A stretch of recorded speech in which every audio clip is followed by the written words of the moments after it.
said, I showed you a picture of the Dragon Magazine Archive, which was a CD-ROM that you could install on your computer back in the day. I think it was maybe in the 90s. I don't exactly remember the exact date that that was produced. It had specifically 250 issues of the Dragon Magazine as an archive on there that you could flip through and take a look at and read, print out, those kinds of things on your PC. And so I thought I would go through as many of those 250 Dragon magazines as I can. Yes, I know that's a daunting task. Yes, I know that's going to take a while. So I don't know how long this video is going to be today. But what I decided to do was I'm going to go through issue by issue and pick out 1 or 2 articles that I'm going to read through, talk about just very briefly, and let you kind of set on that information and mull that over, and then start commenting about it in the comments, and we can have a discussion or a comment dialogue kind of back and forth with one another concerning those things. So again, I hope you like the channel. Continue to share it with your friends and with your family. As always, it's always G-rated. Of course, give me a thumbs up for anything that you like. That greatly helps my channel. Obviously, subscribe. If you were just on the fence, we're just talking about old school and D&D kind of things like that. And so, you know, ultimately it's about play what you want to have fun and play the way in which you want to have fun with it. These are just my opinions and discussions accordingly. Make sure and check out the stuff in the About section. I'd appreciate that. And if anyone is interested in the Patreon, right now I've only had a couple of people ever even utilize that. But if anyone is interested in the Patreon, for me to put some little tidbits of stuff on there for you, I'll be glad to do that. For a subscription, it's like I think $1 a month or $2 a month or something. I'll be glad to do that. Or you can just donate through there. You can also donate through my Ko-fi page. You'll see all that stuff, as well as a link to my Facebook and other stuff like that in the description. So please check that out. All right, so we're starting off in Dragon Magazine. It's the inaugural premiere issue, edited by Timothy J. Kask, or Tim Kask, if you're old schoolers, you know that. Staff artist Dave Sutherland, cover by Bill Hannon. It was published in June of 1976. This is Volume 1, Number 1. And specifically, I'm going to go through this particular issue, and I'm going to touch on a section here on page 9 of this issue, at least page 9 in the PDF version that I have, entitled Languages, or Could You Repeat That in Old Wormish, by Lee Gold. Editor of Alarums and Excursions, the D&D Amateur Press Association. That was who Lee Gold was. So here we go. So the rules lay down that each species has its own language, except for humans, most of whom can speak common, quote-unquote, as can 20% of the non-humans, as an extra tongue. In addition, each alignment has its own language, known to all members and recognizable as such by all non-members. Creatures may speak several languages, either by virtue of their natural intelligence or by magic. Thus, an elf with an intelligence of 18 speaks 6 native languages, consisting of Orc, Hobgoblin, Gnoll, Elf, Common, and his alignment, plus 8 acquired ones, 1 for each intelligence point over 10. While a human with an intelligence of 3 can speak only Common and his alignment language, and probably has a low vocabulary in both. Now, first of all, let me stop and say this. The ability for elves to have, like, if they had an 18 intelligence, they would have Orc, Hobgoblin, Gnoll, Elf, Common, and their alignment language, plus 8 more. That's really crazy to me. That's a total of 15 languages, potentially, if you use alignment tongue. So what I did when we played, and I distinctly remember my first dungeon master doing this, and I know I did it for a long, long, long time when I ran old school, advanced first edition and then second edition. What we did was we said the number of languages that you have starts off with common and your racial language, and then the extra ones you have to choose from for your intelligence came from that list specific for that race. So you didn't get all of those racial languages, all of that stuff that went on with your race, especially if you look in the first edition Dungeons & Dragons Advanced Player's Handbook. There's a huge list of that there. And then you add on top of that the intelligence. That would be a huge amount of languages. So we just said that that was their list. And that's what they got to choose from for their extra languages.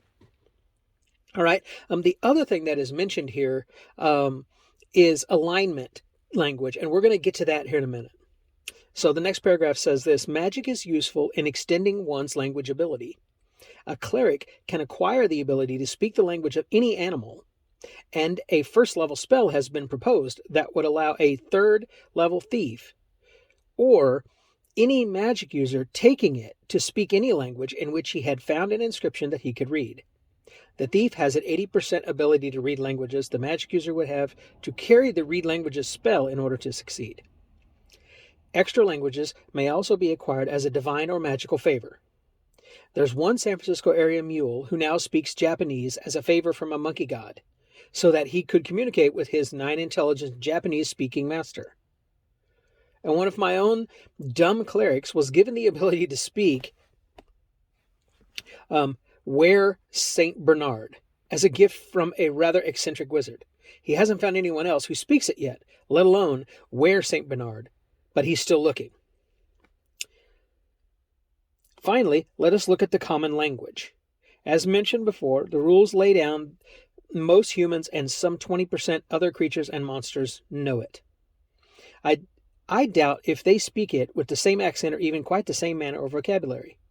West Coast fans play the most humans also have some other language of their own, the one of their particular native culture. It may be a current tongue such as Japanese or French or English. It may be a subspecies like Neanderthal or Merman. It may be a tongue from legend or from some fantasy or science fiction work, such as Atlantean or Lankmarian or Gorian. It may be a tongue from some geographical source like High Martian or Swampish or Shastan. Such people also speak common, of course. Still, dungeon-dwelling humans are apt to think in their personal tongues rather than in common, an important point for would-be telepathic eavesdroppers to keep in mind. And such personal tongues can be used to make your human character more individualized. Always a good thing to strive for. Sometimes such a language characterization can pay off too. I was once in a party that encountered a formidable group of Morlocks. We resigned ourselves to a battle that would surely kill off most of us. But our leader, a caveman cleric of great charisma, found to her delight that she could communicate with the Morlocks in Cavish. It turned out they were 60% mutually comprehensible, enough for her to learn they were neutrals, trekking down to a lower level of a dungeon and willing to leave us alone if we paid them a tribute of all the wine we were carrying. We paid them with delight, and then went off to loot the creatures we were more on par with. So much for what the rules provide. What are the implications of this for D&D play? To begin with, let us take the question of alignment languages. Some groups have allowed characters to take an alien alignment language as a tongue learned by virtue of high intelligence. I myself feel that the worldview of each alignment is so different from the others that speaking an alien alignment would be impossible to do perfectly and difficult to do well. In my dungeon, lawfuls or chaotics have only a 30% chance of understanding anything in the opposing tongue, and a 60% chance of understanding anything in neutral. They can speak the opposing tongue 40% understandably, and neutral 70%. Neutrals have a 60% chance of understanding either law or chaos, and a 70% chance of speaking it understandably. So, I'm going back down to the bottom for a second. So, when he's talking about the common tongue, I think there is room in your game if you want to make it in complex as that, to where you could differentiate common and say, you understood most of what they said, but not all of it. I'm thinking being here in Eastern North Carolina, if you were to talk to someone who really had Appalachian speech, you might understand, 80% of what they're saying, or maybe less, or like maybe the deep South in Mississippi or something like that, some older language down there, or some older like Cajun language down in Louisiana area or something like that. You might understand a smaller part of it than you would think that you would, or maybe a larger part than you think that you would. So I think that's a dialect thing. And you could fudge on that with percentages and dice numbers and stuff like that to get away with some things as a DM for telling the story and guiding the game along, arbitrating that. That's entirely up to you and your particular game. But he mentions up here that I just finished this last paragraph about alignment languages. Now, I know in first edition advanced, there are 9 different alignments. Each one would have their own individual alignment tongue. Now, this particular article was written at such a time as there was law, neutrality, and chaos, and that was all. Not all chaos was evil, but generally speaking, when one were determining where evil would reside, it was in the realm of chaos. Okay? But you could adjudicate it even back then, however you wished, because remember, all these rules are all just guidelines for you. Lanes within you can stay or change lanes as you see fit, as long as it is agreeable to you, first and foremost, as the dungeon master, and then to your table that you're playing at, okay? And that was Gary's statement in multiple places. It's in the DMG repeatedly, and it's in the Player's Handbook in First Edition Advanced too. So the lane of alignment language, when you have 9 alignments, is just crazy for me. But if you have law, neutrality, and chaos, it kind of puts it in a little bit tighter bind, a little bit tighter box. And the way we played it was that alignment language was a series of like gestures, nods, or hand signals, kind of like in today we could reckon that to maybe some military command group signals, or maybe some even some gang sign, those kinds of things. That's kind of close to what we were thinking when we did that, and that's how we ran that. And then the Druidic language was more the language of the sounds of the natural world, and so that's why it was often very incomprehensible to anyone that wasn't another Druid. And so that was kind of how Druid worked out, or Druidic. And then we had Thieves' Cant, and that was a intricate language that was hand gestures and signals. If you've ever read Pawn of Prophecy and that whole series all the way into Enchanter's Endgame, and I cannot remember the author right now, they introduce a character in there, I think his name is Silk, where he has and does this exact same thing and teaches it to the boy a little bit in the book. That's the idea of how we ran Thieves' Cant, for example. But I do know that for an alignment language purpose, it was very, very rudimentary. It was rarely ever even used in the game, and it wasn't long before we just dropped that in its entirety. I think it was a neat idea. I think it just didn't hold up for a lot of groups, but maybe it did for yours. And if it did, hey, put it in the comments how you did that and how it held up and how you played with that. That'd be awesome. So then it says, how far does language ability go? One can talk to animals. One can talk to plants. Can one talk to bugs? Insects smaller than a grasshopper, say? Can one talk to bacteria? How about stones? I've encountered one character who took wall as a language and attempted to interrogate dungeon walls as to what lay behind them. In my dungeon, the walls drunkenly replied, "I don't know, I'm plastered." I feel that anything for which a command, potion, ring, staff, wand, rod does not exist should not be able to carry on a conversation. To what extent are there meta-languages, the non-human equivalent of quote-unquote common? Can a mule understand a horse? Can a unicorn? I use an equine tongue, 70% understandable and speakable by horses, 70% by mules, to whom it sounds very aristocratic, 50% by unicorns. Similarly, there is Old Wormish, spoken by 50% of all middle-aged or older dragons who are up to speaking any language, and the Great Tongue, spoken by 50% of all giants well enough established in the community to have a lair to live in.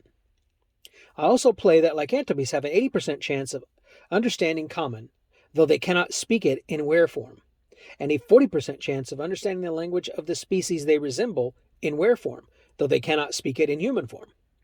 Thus, there is a 40% chance a werewolf would speak wolf, and if he does so, a 70% chance he would also speak canine. Can one change a language taken as an IQ ability fringe benefit? Many groups rule not. Some, however, allow an individual to learn one new language and forget one old acquired one each time they go up a level. This seems reasonable. A first level character has more need to speak Goblin than Red Dragon, a 7th level one. The reverse. Languages can sometimes be used for other reasons than communication. I once encountered a fighter who had taken Balrog as a language, for the purposes of swearing in it when annoyed. I also met two characters who used to exchange what appeared to be snide comments on the rest of the party in Minotaur, a language none of the rest of us spoke. The usual use of language, though, is to communicate. This is an especially vital skill to the spellcaster. A potion or device of commanding apparently carries the language ability to speak to the class of entities to be put under control, but the standard spells do not.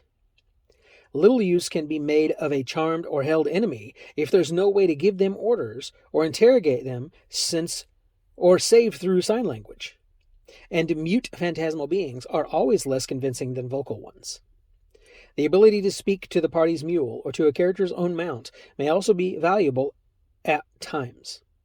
It's far easier to calm such an animal if you speak its language.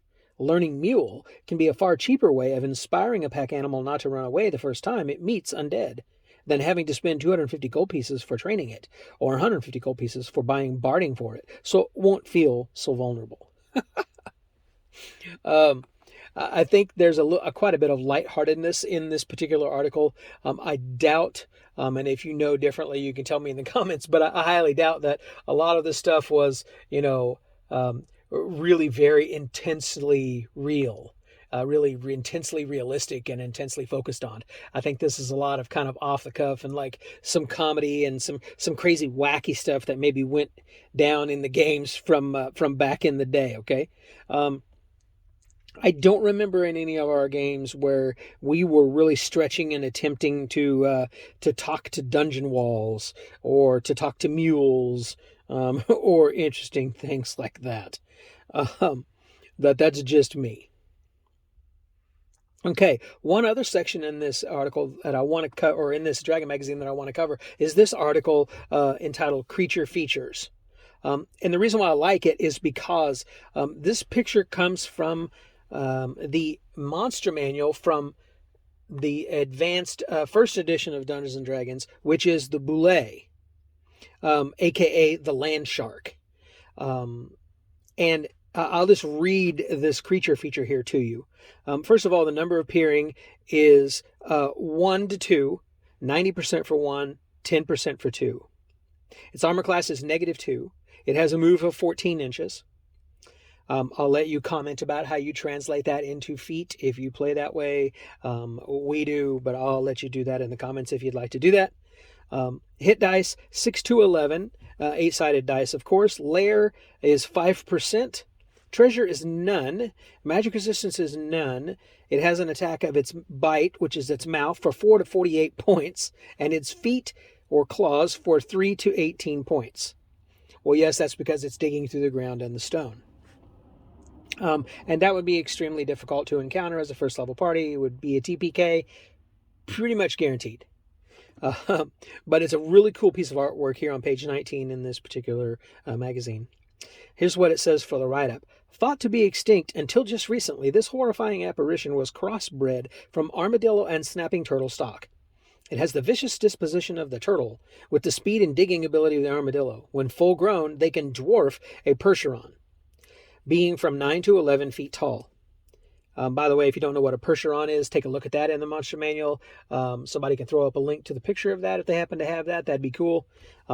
It is a antlered flying creature. It's kind of scary looking and decently powerful.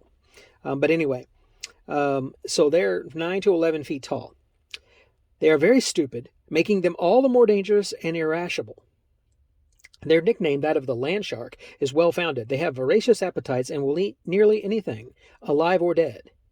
They show a marked preference for horses and mules, however, and have been reportedly recently marauding horse herds and attacking even the best armed parties for the single purpose of eating the mounts. If hungry enough, they will attack virtually anyone or anything to satiate their ravenous appetite.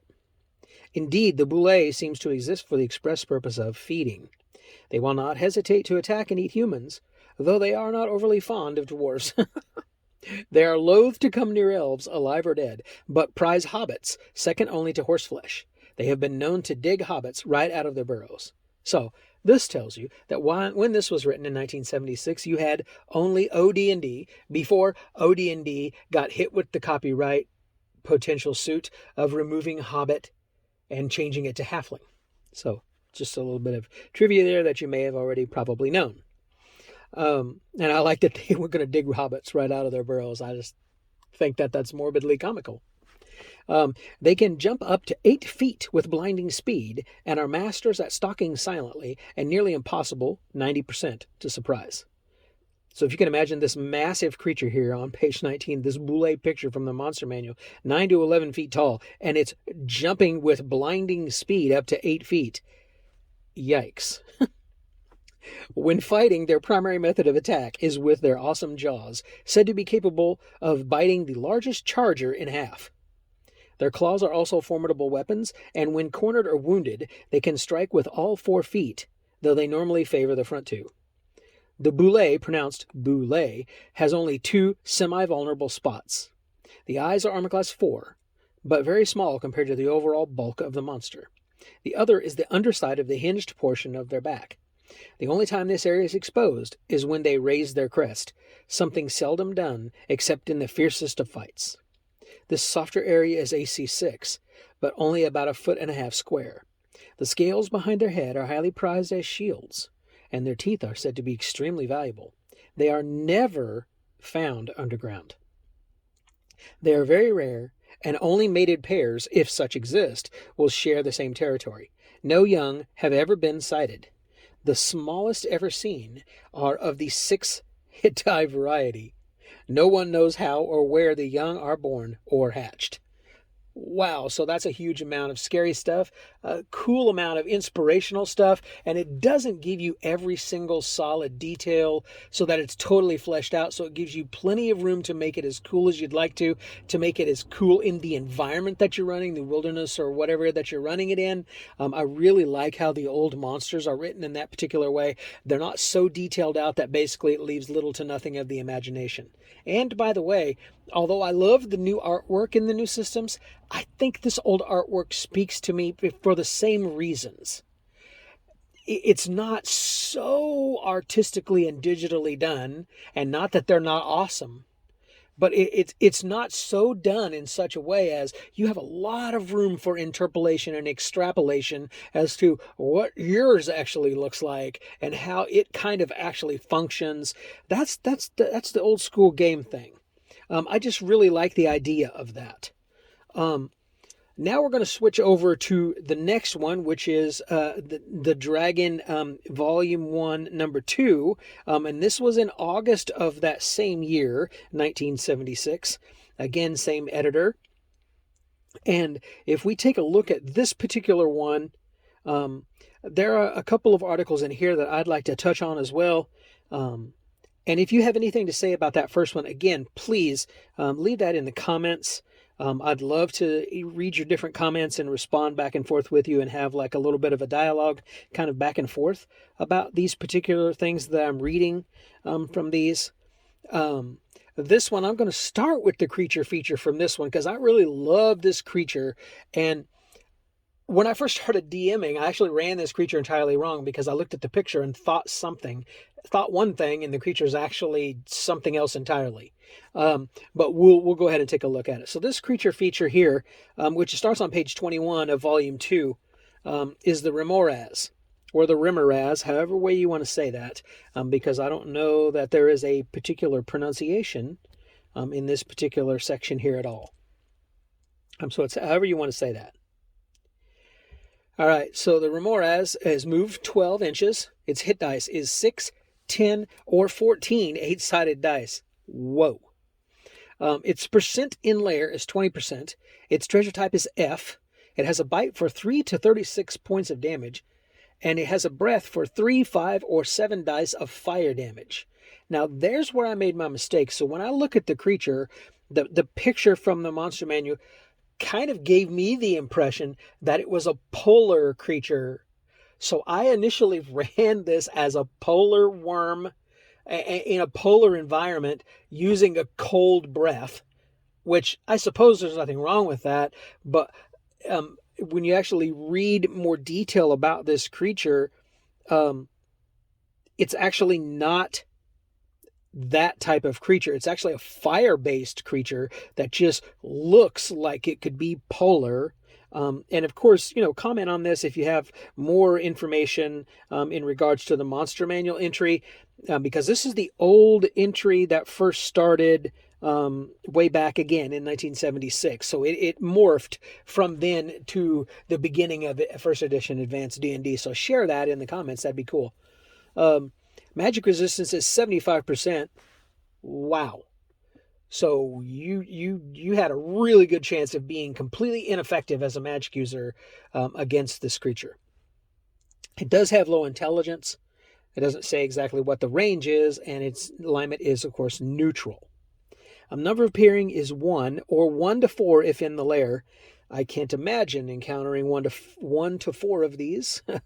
The description is it's 30 feet long. It's blue-hued underneath, and the wings and head are backed with red. The armor class, the underside is 4, the back is 0 plus special, and the head is 2. The Remoraz, or the Remoraz, is probably the only fire-using creature that prefers the coldness of mountain areas, frozen wastes, etc. These monsters come in 3 sizes, as noted, with these % chances of encountering each separate size. 0, 1 to 40% is 6 hit dice, 41 to 75% is 10, and 76 to 100 is 14. This creature's unusual characteristic is that its back, from the tip of its tail to its head, has reddish circular protrusions, rock-like in appearance, that are heated to enormous temperatures, thus melting any non-magical weapon upon its striking the Remoraz's backside. The Remoraz has a tendency to flap its earthborn wings when it is close to prey. As noted, it stalks the cool to cold extremities of the outdoors. For possible encounters, it may be placed alongside the silver dragon on the encounter matrix in Eldritch Wizardry. Okay, so again, we're talking OD&D here, and that's where that particular thing comes from. All right, so now we're going to focus on a new character class. This is going to be on page 28 of this issue. I would encourage you, if you like this character class write-up, take a look at this issue. You can find it on the An Archive, I think is the name of it, as a Google search. There's also an internet archive. It's called something else. You can put that in links or in the comments if you want, if you have a link to that, where you can get this for free. But obviously, if you have this Dragon Magazine CD-ROM, then it would come on there. But this new character class is the Alchemist. The reason why I like this character class, first and foremost, by John Pickens, is that whenever I play a magic user in first edition, advanced, or second edition, you had very little of anything. At first level, you had 1 spell. If you did the house rule, which we did after about a year or so of playing, we implemented the house rule where the bonus spells from the Cleric's Wisdom, we just used our intelligence to bonus spell for the wizard or for the magic user.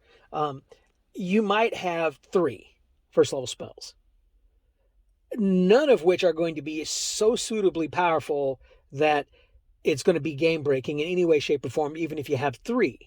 At that point, you're then done. So what else can you do with your magic user besides using their extreme intelligence and staying back out of the way and maybe throwing a dart or something like that, which you get quite a few of, but you're horrible at it, or maybe throw a dagger. Otherwise, you stand there and try to stay away from combat and not die. And everybody else tries to protect you to keep you alive so you can use your other abilities. And there's nothing wrong with that. So what we did was we liked to incorporate some interesting sage-like abilities. That would be the first edition DMG's way of saying it. Sage-like abilities for the magic user to be able to perform. So alchemy, herbalism, and those kinds of things. And we would like to incorporate them. So in doing so, there were rules in first edition DMG for how to create poisons and potions and all these kinds of things. And we would modify that stuff and allow the magic users to be able to have access to that, or to the druids as well, in relation to herbal concoctions and poultices and all those kinds of things. Elixirs, whatever you wanted to call them. So this alchemist class is a neat idea to be able to kind of perform those same activities or just do it as an outright class. Just in and of its own. So, the Alchemist. The prerequisite for the alchemist is wisdom, but both wisdom and intelligence scores must exceed 12. Their alignment is neutral. Since fighting is not their normal vocation, their maximum armor class is 5. They may use only one-handed weapons, excluding magical swords, and their attack levels advance as clerics. They have the saving throws of fighters, with a bonus of +2 against poison and non-magical paralyzation. They may use any potion, but only those magical items employable by all classes, see exceptions below. Psionic ability is as fighters, with body weaponry replaced by molecular agitation. The alchemist rolls 6-sided hit dice up to level 9, gaining 1 point per level after that. Alchemists must be human. Explanation of abilities. Detect poison. Allows the alchemist to tell by explanation whether or not an item or creature is poisonous or whether a creature has been poisoned. At first level, you have a 20% chance to do that. And that's where I think I kind of like this, is you've got percentage chances, so you have a unique step-away style of abilities that you can do that are similar to a thief in his thief skills based on percentages. Next ability is Neutralize Poison. At first level, that's 10%. This will eliminate the effects of poison up to twice the alchemist's own level. This may only be used once per character per time poisoned, and will not revive a character killed by poison. Next, you have Neutralize Parallelization, 15% chance at first level. This cancels the effects of paralyzation caused by creatures up to twice the alchemist's level. It will not work against paralyzation caused by devices, wands, stabs, swords, or spells. Identify Potion, 5% chance at first level. This allows the alchemist to correctly identify a potion. If a potion of delusion is not identified, check to see if it is identified incorrectly. This may also be used to test for acids and similar compounds. As the alchemist advances, he gains the following special abilities. Level 1, ability to read languages. 80% chance, 1 attempt per week per item. Ability to prepare poisons and drugs, and ability to prepare a potion of delusion. Level 3, ability to prepare potions and acids. Level 5, ability to prepare blade venom. Level 7, ability to read magic and hence scrolls as thieves. Level 9, ability to prepare potions from samples. Explanation of special abilities. So, poisons. Alchemists may brew potions of a strength level equal to their own experience levels. Each strength level costs 50 gold pieces and 1 day. Drugs. As poisons, but double the cost. Saving throw versus poison at -2. If failed, the victim is unconscious for 4 hours minimum. A successful constitution/resurrection throw is required to wake up. Check each hour. Potions. These require 200 gold pieces and 1 week per level to produce. See list. Research costs are the same as magic users for spells, but having a sample allows a 9th level alchemist to produce the potion even if the potion has not been fully developed. A sample allows an alchemist able to research a potion to add 40% to their chance of success. Option. You could raise the production cost to 250 gold pieces and don't allow magic users potion production. Acids. These are produced by the gallon and do 1 6-sided die damage per level of strength. These cost 100 gold pieces and 1 day per level of strength. Maximum strength equals the alchemist level. From the 3rd level, the alchemist has a 15% chance of neutralizing half acid damage, providing the victim survives. This chance increases 5% for each additional level. So here are the alchemist potions that you can create. I will just read these off to you. Level 1 is Heroism, Giant Strength, Animal Control, Water Breathing, Healing, Purification Powder, 10, Flash Pellets, 5, Dust of Sneezing, 10, Oil of Slipperiness, and Tanglefoot Pills, 2. And of course, the numbers in parentheses that I'm reading off there are the amount of units you can produce. Level 2, Speed, Levitation, Growth, Diminution, Human Control, Plant Control, Dust of Disappearance, 10, Dust of Paralyzation, 10. Level 3, Superheroism, Polymorph. The exact type of creature turned into or controlled is specified when the potion is started. Fire Resistance, Extra Healing, Fly, clairvoyance, clairaudience, dust of sneezing and choking, 15. Level 4, invulnerability, undead control, giant control. Again, must specify creature turned or controlled. Immunization from lycanthropies, invisibility, homunculi creation. Level 5, dragon control. Again, you must specify the type. Gaseous form, treasure finding, dust of disappearance 20, oil of etherealness, cloning culture.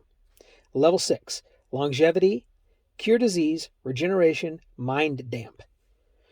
And then the article goes on to talk about in detail each of the ones that aren't readily understandable. So level 1, you have dust of sneezing and flash pellets, purification powder, and tanglefoot. And the interesting ones there, I think, are the flash pellets, which explodes on hard contact with an unyielding substance. If not expecting it, the victims have a 90% chance of being blinded for 2 to 8 melee rounds. Don't fall into a pit. And makes 5 pellets. I think that's a really cool little thing that a magic user could have around in their pocket if they're doing alchemy, or an alchemist if you're playing this particular class. It gives you something to get them away from you and run away, right? Purification powder, when sprinkled on bad food or water, makes them fit to consume. It will not neutralize poison or drugs, and it serves 10. And then tanglefoot, it's a small synthetic fungoid which rapidly expands to fill a 10 by 10 area with rubbery tentacles. Men require 3 turns to force their way through. A giant takes 1. The tendrils dissipate harmlessly in 1 hour, makes 2. Then you have dust of sneezing. That's the other level 1. It's a non-fatal variant of dust of sneezing and choking. Saving throws are at -2. Dust causes a coughing spell lasting 2 to 8 melee rounds. And then dust of paralyzation, which is level 2, is similar to that, but the effects are missing the saving throw or paralyzation for 1 hour. And then level 4, immunity from lycanthropy, protects user from contracting lycanthropy for a period of 1 month. There's a 1% chance of contracting the disease from the serum itself. Level 6, cure disease as the cleric spell, regeneration as a ring of regeneration with a duration of 1 day, with revitalization ability if the body is fresh, up to 3 days, with a constitution check needed after the first. If applied over an extended period, at least 2 weeks, for an inactive character, it can be used to regenerate a lost member of the body. Mind damp. This potion renders the user immune to psionic location or attack, including crystal balls and ESPing, etc., for a period of 1 week. The user may not employ psionic powers during this period. It renders psionic devices inoperative for that period also. ESP medallion, amulet of inescapable locating. Other ideas for activities for high-level alchemists are Greek fire, gunpowder, flesh golems, poison cloaks, transmutation, hallucinogens. Alchemical and magical items include any device save wands or staves, which can summon elementals. Alchemists can control which liquids emerge from the jug of alchemy, and the beaker of plentiful potions. For other types, these items disgorge their contents randomly when poured. The alchemist is able to use the manual of golems. The Grimoire of Archaic Alchemy adds 1 experience level to alchemists and 10,000 experience points to magic users. Clerics take 7,000 experience points and 5 to 30 points losses. Other types lose 2 to 20 points. For other books, the alchemist takes damage as a cleric, except the Book of Infinite Spells, which does 5 to 20 points to him. The Philosopher's Stone looks exactly like the Luck Stone and Lodestone, but it is valuable only in the hands of an alchemist. The stone contains 2 to 8 charges. 1 charge may be used to add 20% to a research roll or to translate 10,000 weight points of lead into gold or silver, 50% chance of each. In addition, while the stone has any charges left, the alchemist may use it to cure disease once per day, free. The alchemist may not contact a disease while he carries the stone on his person. As the stone is immune to heat, even dragon breath, it may be tested by throwing into a vat of molten lead, which would of course destroy a luck stone. The stone disintegrates when the last charge is used. On poison, animal poison is usually 1 level strength per die. Trap poison is variable. If the level of the poison is equal to or greater than the number of dice the victim has, the victim must save versus poison or die in 3 melee rounds. If the poison level is less than this, but half the number of the victim's dice or more, the victim must save versus poison or suffer the effects of the slow spell. The effects last until a Constitution or Resurrection check is successful, rolling once per hour. If the poison is less than that, there is no effect, but the poison accumulates. Note, this penalty might have been removed without reducing the poison level in the body by the FTR making his Constitution check at the beginning of the next or subsequent hours. That means fighter.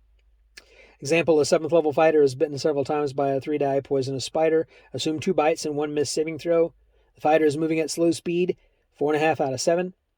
If he is bitten again and misses his saving throw, he's dead. But in any case, the 4th bite will kill him.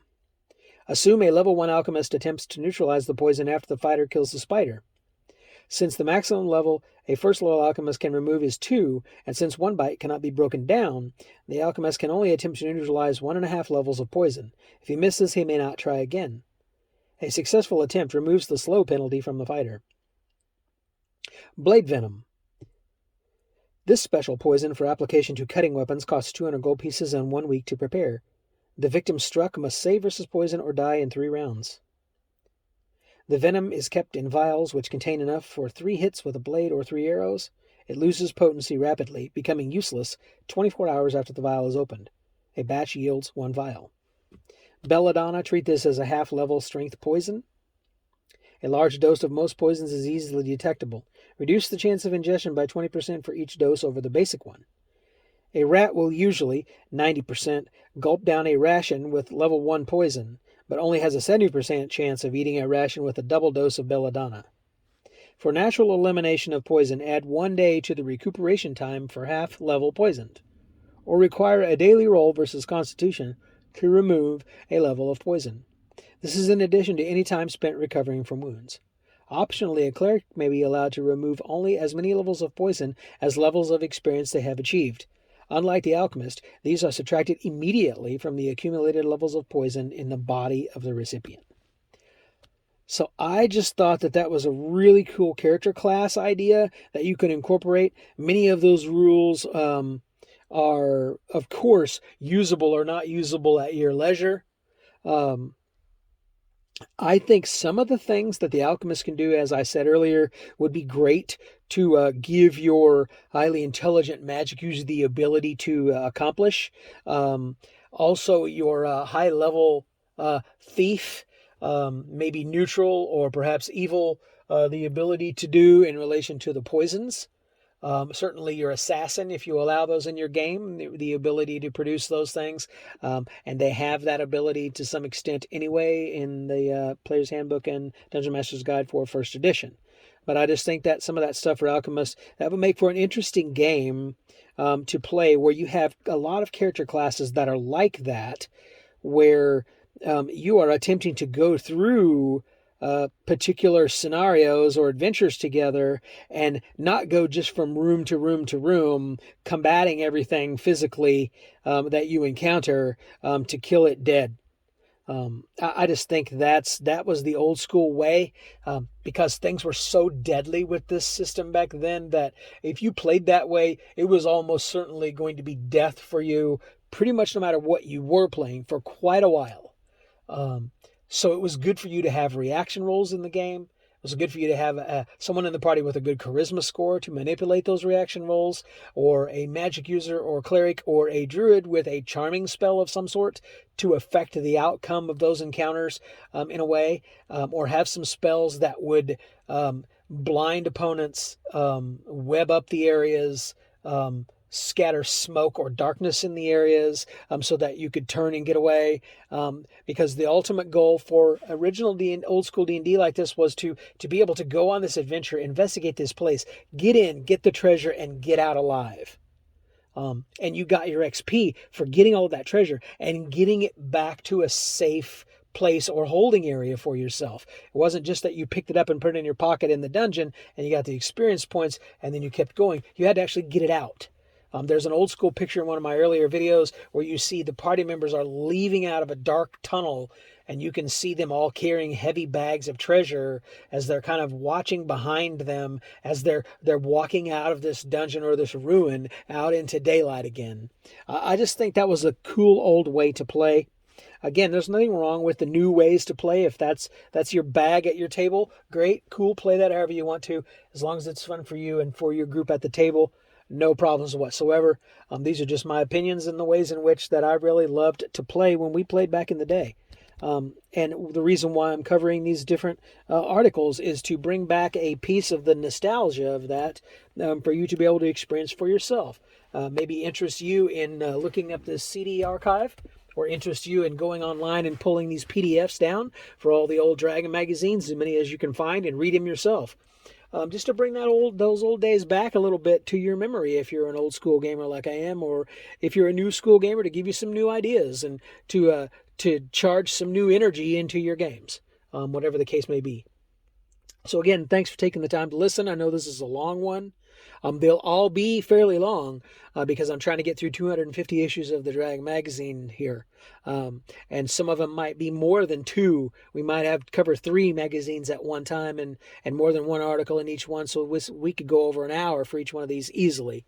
So I hope you're liking this stuff. Give me some comments, some thoughts. And certainly give me a thumbs up. Certainly a subscribe if you haven't done that. Please share with a whole bunch of other people. Thank you to the Dungeon Minister. Thank you to Old Warlock for putting my channel out there. Thank you for Mage's Musings for you guys just putting my name out there as a channel to get me the subs. I appreciate you guys very much. Love your channels as well and hope you continue to do well with them. Until next time, good gaming and prosper, everyone. Take care. Later.